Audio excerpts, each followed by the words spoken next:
Hello guys, welcome to back my YouTube channel. आज हम लोग सॉल्व करने वाले हैं क्लास 10 का हिंदी विषय, जो कि 2025 के मॉडल पेपर है। आपका पूरा पेपर 3 घंटे 15 मिनट का होगा। प्रारंभिक के 15 मिनट परीक्षार्थियों को प्रश्न पत्र पढ़ने के लिए निर्धारित हैं। यानी स्टार्टिंग के जो 15 मिनट मिलेंगे वो आप लोग को प्रश्न पत्र पढ़ने के लिए दिए जाएंगे।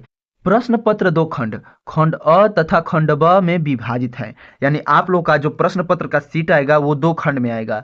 खंड अ में आप लोग के बहुविकल्पी प्रश्न देखने को मिलेंगे, जिनको आज हम लोग सॉल्व करने वाले हैं। 2 से 3 मिनट का वीडियो है, पूरा वॉच करिएगा। और हाँ, 100% का 100% ये आपका पेपर लड़ने वाला है। 2 से 3 मिनट का वीडियो देख लीजिए, कुछ आपका उखड़ेगा नहीं, लेकिन हाँ, मैं गारंटी देता हूँ कि आप इसमें से कुछ ना कुछ सीख कर जरूर जाएंगे। तो चलिए वीडियो में आगे बढ़ते हैं और देखते हैं हमारा पहला क्वेश्चन क्या कह रहा है।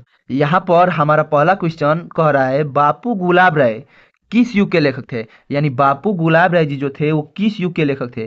तो बापू गुलाब राय जी द्विवेदी युग के लेखक थे। किस युग के? द्विवेदी युग के लेखक थे। प्रश्न नंबर दूसरा आपका कह रहा है, चिंतामणि किस विधा की रचना है। तो चिंतामणि निबंध है। ऑप्शन नंबर ए आपका सही हो जाएगा। तीसरा प्रश्न कह रहा है, गबन किसकी रचना है। तो गबन मुंशी प्रेमचंद्र जी की रचना है। ऑप्शन नंबर ए आपका सही हो जाएगा।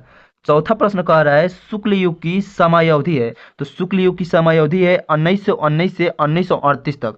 ये आप लोग का 100% हर साल पूछता है और इस साल भी पूछेगा। इसे आप लोग पूरी तरह से रट लीजिएगा। अगला क्वेश्चन देखते हैं क्या कह रहा है। यहाँ पर हमारा अगला क्वेश्चन कह रहा है, नीड़ का निर्माण फिर किस विधा की रचना है। तो नीड़ का निर्माण एक आत्मकथा है। ऑप्शन नंबर बी आपका सही हो जाएगा।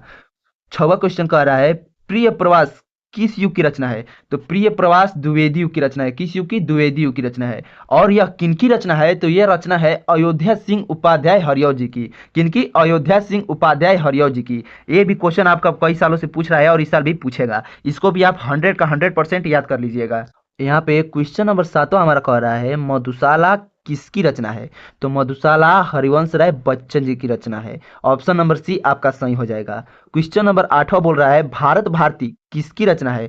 तो भारत भारती मैथिली शरण गुप्त जी की रचना है। किनकी? मैथिली शरण गुप्त जी की रचना है। ऑप्शन नंबर बी आपका सही हो जाएगा। अगला क्वेश्चन देखते हैं क्या कह रहा है। हमारा अगला क्वेश्चन कह रहा है, आधुनिक काल कब से कब तक है। तो आधुनिक काल हमारा 1843 से अब तक है। ऑप्शन नंबर ए आपका सही हो जाएगा। 10वां क्वेश्चन कह रहा है, मतीराम किस युग के कवि हैं। तो मतीराम जी जो थे वो रीति काल के कवि थे। किस काल के? रीति काल के। ऑप्शन नंबर डी आपका सही हो जाएगा। प्रश्न नंबर 11, हास्य रस का अस्थाई भाव है। हास्य रस का अस्थाई भाव हास होता है। ऑप्शन नंबर सी आपका सही हो जाएगा। और इसमें हास्य रस, करुण रस, ये आप लोग याद कर लीजिएगा। ये भी हर साल पूछता है। हर साल पूछता है, इसको भी आप लोग याद कर लीजिएगा। क्वेश्चन नंबर 12, सोहत ओढ़े पीत पट श्याम सलोने गात मनो नीलमणि शैल पर आतप प्रयोग प्रकाश उपर्युक्त पंक्ति में कौन सा अलंकार है। इसमें हमें बताना है कि उपर्युक्त पंक्ति में कौन सा अलंकार है। इसमें हम लोग को अलंकार छाटना है। तो ये उत्प्रेक्षा अलंकार हो जाएगा। कौन सा अलंकार? उत्प्रेक्षा अलंकार हो जाएगा। ऑप्शन नंबर बी आपका सही हो जाएगा।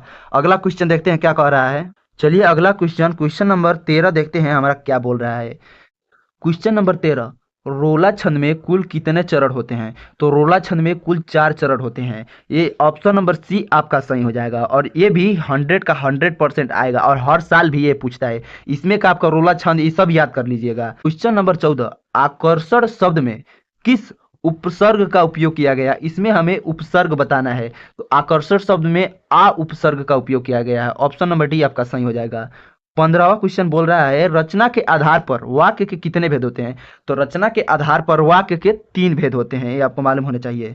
क्वेश्चन नंबर 16, पीताम्बर में कौन सा समास है। इसमें हमको समास बताना है। तो पीताम्बर में बहुब्रीहि समास होगा। ऑप्शन नंबर सी आपका सही हो जाएगा। अगला क्वेश्चन देखते हैं क्या कर रहा है। अगला क्वेश्चन देखते हैं नंबर 17, आंसू का तत्सम रूप होता है। आंसू का तत्सम रूप अश्रु होता है। क्या होता है? अश्रु होता है।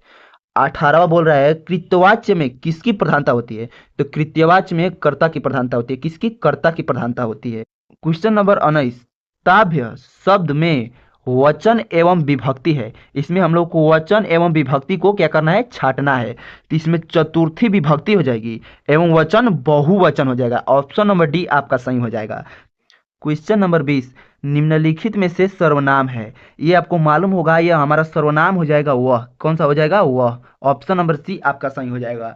अगर आप लोग कमेंट करते हैं तो खंड बी का भी मैं सोल्यूशन करा दूंगा। उसमें आप लोग का एक क्वेश्चन कोई 6 नंबर का आता है, कोई 3 नंबर का आता है, कोई 2 नंबर का आता है।